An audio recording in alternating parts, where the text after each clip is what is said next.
ಇನ್ನು no doubt hotel ಉದ್ಯಮ ಮಂಕಾಗಿದೆ. ಬರೀ ಏನು ಅಂದರೆ ವೆಜ್ ಮಾತ್ರ ಅಲ್ಲ, ನಾನ್ ವೆಜ್ ಹೋಟೆಲ್ನವ್ರದ್ದು ಕೂಡ ಅದೇ ಸ್ಥಿತಿ.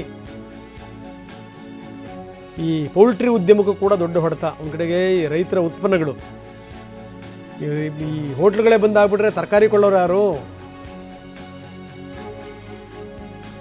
ಸೊಪ್ಪು ಸೆದೆ ಕೊಂಡ್ಕೊಳ್ಳೋಂಥವ್ರು ಯಾರು? ಅದೇ ರೀತಿ ನಾನ್ ವೆಜ್ ಹೋಟ್ಲ್ಗಳು ಬಂದಾಗ್ಬಿಟ್ರೆ ಪೌಲ್ಟ್ರಿ ಉದ್ಯಮಕ್ಕೆ ನೇರವಾದಂಥ ಹೊಡೆತ ಬೀಳುತ್ತೆ.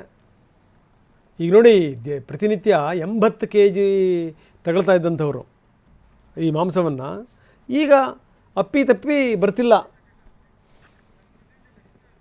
80 kg ತಗೋತಿದ್ದಂಥವ್ರು ಕೂಡ ಬೇಡ ಅಂತಂದ್ಬಿಟ್ಟು ಶಟರ್ ಸೆಳೆದ್ಬಿಟ್ರೆ ಲೆಕ್ಕ ಹಾಕೊಳ್ಳಿ ಅಂತ ಎಷ್ಟು ಹೋಟ್ಲ್ಗಳು ಬಂದಾಗಿವೆ.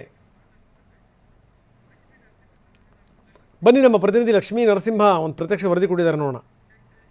ಬೆಂಗಳೂರಿನಲ್ಲಿ ಕಮರ್ಷಿಯಲ್ ಸಿಲಿಂಡರ್ಗಳ ತೀವ್ರ ಅಭಾವದ ಹಿನ್ನೆಲೆ ಹೋಟೆಲ್ ಮತ್ತು ರೆಸ್ಟೋರೆಂಟ್ ಉದ್ಯಮಕ್ಕೆ ಸಾಕಷ್ಟು ಹೊಡೆತ ಬಿದ್ದಿದೆ. ಇದನ್ನು ಸುಧಾರಿಸ್ಕೊಳ್ಳೋದು ಕೂಡ ಕಷ್ಟ ಆಗ್ತಾ ಇದೆ. ಸೊ ಈ ಒಂದು ಉದ್ಯಮಗಳನ್ನು ನಂಬಿಕೊಂಡಿದ್ದಂಥ ಇತರೆ ಉದ್ಯಮಗಳು ಕೂಡ ಇದು ಸಾಕಷ್ಟು ಸಮಸ್ಯೆಯನ್ನು ತಂದೊಡ್ತಾ ಇದೆ. ಅದರಲ್ಲೂ ಕೂಡ ಕೋಳಿ ವ್ಯಾಪಾರ ಅಂದರೆ ಚಿಕನ್ ಮಾರಾಟ ಕೂಡ ತೀವ್ರಗತಿಯಲ್ಲಿ ಕುಸಿತವನ್ನು ಕಂಡಿದೆ. ಯಾಕಂತಂದರೆ ಹೋಟೆಲ್ ಮತ್ತು ರೆಸ್ಟೋರೆಂಟ್ಗಳು ಜಾಸ್ತಿ ಐಟಮ್ಸನ್ನು ಮಾಡ್ತಾ ಇಲ್ಲ, ಕೆಲವು ಐಟಮ್ಸ್ಗಳನ್ನು ಮಾಡಿ ಗ್ರಾಹಕರಿಗೆ ಕೊಡ್ತಾ ಇದ್ದಾರೆ. ಸೊ ಹೀಗಾಗಿ ಅವರು ಮೊದಲನೇ ರೀತಿ ಏನಿತ್ತು ಚಿಕನ್ನನ್ನು ತಗೊಳಕ್ಕೆ ಮುಂದಕ್ಕೆ ಬರ್ತಾ ಇಲ್ಲ. ಸೊ ಹೀಗಾಗಿ ಬೆಂಗಳೂರಿನಲ್ಲಿ ಯಾರ್ಯಾರು ಹೋಲ್ಸೇಲ್ ಆಗಿ ಹೋಟೆಲ್ ಮತ್ತು ರೆಸ್ಟೋರೆಂಟ್ಗಳಿಗೆ ಚಿಕನನ್ನು ತಲುಪಿಸ್ತಾ ಇದ್ರು ಅಥವಾ ಸಪ್ಲೈ ಮಾಡ್ತಾ ಇದ್ರು, ಅವರು ಈಗ ಡಿಮ್ಯಾಂಡ್ ಇಲ್ಲದೆ ಈಗ ಖಾಲಿ ಕೂರುವಂಥ ಪರಿಸ್ಥಿತಿ ನಿರ್ಮಾಣ ಆಗಿದೆ. ನೋಡ್ತಾ ಇರ್ಬೋದು, ಇದು ಬೆಂಗಳೂರಿನ ಮೈಸೂರು ರಸ್ತೆಯಲ್ಲಿರ್ತಕ್ಕಂಥ SK ಪೌಲ್ಟ್ರಿ ಅಂತ. ಸೊ ಇಲ್ಲಿ ಸಾಕಷ್ಟು ಪ್ರಮಾಣದಲ್ಲಿ ಅಂದರೆ ಹೋಲ್ಸೇಲ್ ಪ್ರಮಾಣದಲ್ಲಿ 70 kg 80 kg 100 kg ವರೆಗೂ ಒಂದೊಂದು ಹೋಟೆಲ್ಗಳು ಚಿಕನನ್ನು ಖರೀದಿ ಮಾಡ್ತಾ ಇದ್ರು. ಸೊ ಡಿಮ್ಯಾಂಡ್ ಮಾಡ್ತಾ ಇದ್ರು. ಬಟ್ ಆದರೆ ಈಗ ಈ ರೀತಿ ಪರಿಸ್ಥಿತಿ ಉಂಟಾಗಿರೋದ್ರಿಂದ ನೋಡಿ, ಇಲ್ಲಿರ್ತಕ್ಕಂಥ ಎಂಪ್ಲಾಯೀಸ್ ಕೂಡ ಕೆಲಸ ಇಲ್ಲದೆ ನಿಂತಿರ್ತಕ್ಕಂಥದ್ದನ್ನ ಗಮನಿಸ್ತಾ ಇದ್ದಾರೆ. ಯಾಕಂತಂದರೆ ಡಿಮ್ಯಾಂಡ್ ಇಲ್ಲ.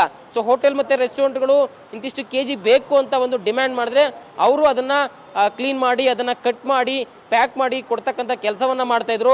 ಸೊ ಬಟ್ ಆದರೆ ಆ ಪರಿಸ್ಥಿತಿ ಈಗ ಬದಲಾಗಿದೆ. ಯಾಕಂದರೆ ಹೋಟೆಲ್ ಮತ್ತು ರೆಸ್ಟೋರೆಂಟ್ ಉದ್ಯಮ ಸೌದೆ ಒಲೆ ಉಟ್ಕೊಂಡು ಬರೀ ಕೆಲವು ಆಹಾರಗಳನ್ನು ಮಾಡ್ತಾ ಸರ್ವಿಸನ್ನು ಕೊಡ್ತಾ ಇದ್ದಾರೆ.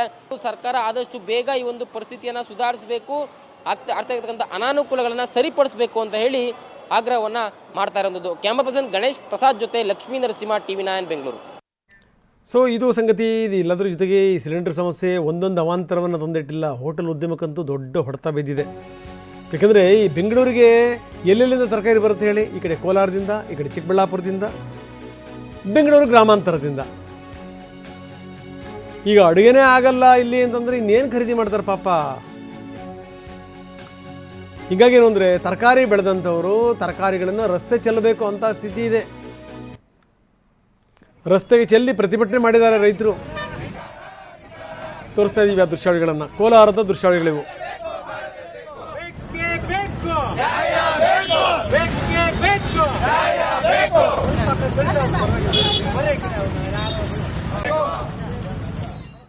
ಯುದ್ಧ ನಡೀತಿದೆ. ಇಲ್ಲಿ ರೈತನಿಗೆ ಏನೂ ಸಿಗ್ತಾ ಇಲ್ಲ. ಇಲ್ಲಿ ರೈತನ ತರಕಾರಿ ಬೆಳೆ ಇವತ್ತು ಒಂದು ಜೋಳ ಬಂದ್ಬಿಟ್ಟು ಖರ್ಚು ಬೆಳೆಯೋದಕ್ಕೆ 1 kg 8 ರೂಪಾಯಿ ಬೆಳೆ ಖರ್ಚು. ಈಗ ಇವತ್ತು ರೇಟ್ ಹೋಗ್ತಿರೋದು ಮಾರ್ಕೆಟಲ್ಲಿ 3 ರೂಪಾಯಿ ಹೋಗ್ತಾ ಇದೆ. ಬೀನ್ಸು ಇವತ್ತು 25ರಿಂದ 30 ರೂಪಾಯಿ ಹೋಗ್ತಾ ಇದೆ. ಆಮೇಲೆ ಎಲ್ಲ ತರಕಾರಿಗಳು ರೇಟು ತುಂಬ ಕಡಿಮೆ ಆಗಿದೆ. ಎಲ್ಲ ಹೊಡೆತನೂ ರೈತನಿಗೆ ಬೀಳ್ತಾ. ಆಮೇಲೆ ರೈತನ ತಗೊಳ್ತಾರೋ ವಸ್ತುಗಳು 1ರಿಂದ 5 ಪಟ್ಟು ಜಾಸ್ತಿ ಆಗಿದೆ. ಉದಾಹರಣೆಗೆ ಮಂಚಿಂಗ್ ಪೇಪರ್ ಅಂತ ಬೆಳೆ ಬೆಳೆಯೋದಕ್ಕೆ ಮಂಚಿಂಗ್ ಪೇಪರ್ ಉಪಯೋಗಿಸ್ತಾನೆ ರೈತ. ಇವೆಲ್ಲ ವಾರ್ ನಡೀತಾ ಇರೋದ್ರಿಂದ ಗ್ಯಾಸ್ ಸರಿಯಾಗಿ ಸಪ್ಲೈ ಆಗ್ತಾ ಇಲ್ಲ. ಅನೇಕ ಹೋಟ್ಲ್ಗಳಿಗೆ ಕಮರ್ಷಿಯಲ್ ಗ್ಯಾಸ್ ಸಪ್ಲೈ ಮಾಡದೇ ಇರೋದ್ರಿಂದ ಅನೇಕ ಹೋಟ್ಲ್ಗಳನ್ನು ನಾವು ಕೂಡ ಹೋಟ್ಲಿಗೆ ಸಪ್ಲೈ ಮಾಡ್ತೀವಿ. ಅನೇಕ ಹೋಟ್ಲ್ಗಳು ಮುಚ್ಚಿದ್ದಾರೆ. ಇವತ್ತು ತರಕಾರಿ ಗಗನದಲ್ಲಿದ್ದು ರೇಟ್ ಇವತ್ತು ತುಂಬ ಕಡಿಮೆ ಆಗಿದೆ. ಬೀನ್ಸು 50ರಿಂದ 60 ರೂಪಾಯಿ ಇದ್ದಿದ್ದು ಇವತ್ತು 35-40 ರೂಪಾಯಿಗೆ ಬಂದಿದೆ. ಅದೇ ರೀತಿಯಾಗಿ ಎಲ್ಲ ತರಕಾರಿಗಳು ಸಹ ಅಷ್ಟೇ, ಗೋಬಿನೂ ಸಹ ಅಷ್ಟೇ. ಗೋಬಿ 350-400 ಇದ್ರೇ ಏನಾದರೂ ರೈತರಿಗೆ ಸಿಗ್ತಕ್ಕಂಥದ್ದು. ಇವತ್ತು 200ರಿಂದ 150ರಿಂದ 200 ರೂಪಾಯಿಗೆ ಬಂದಿದೆ.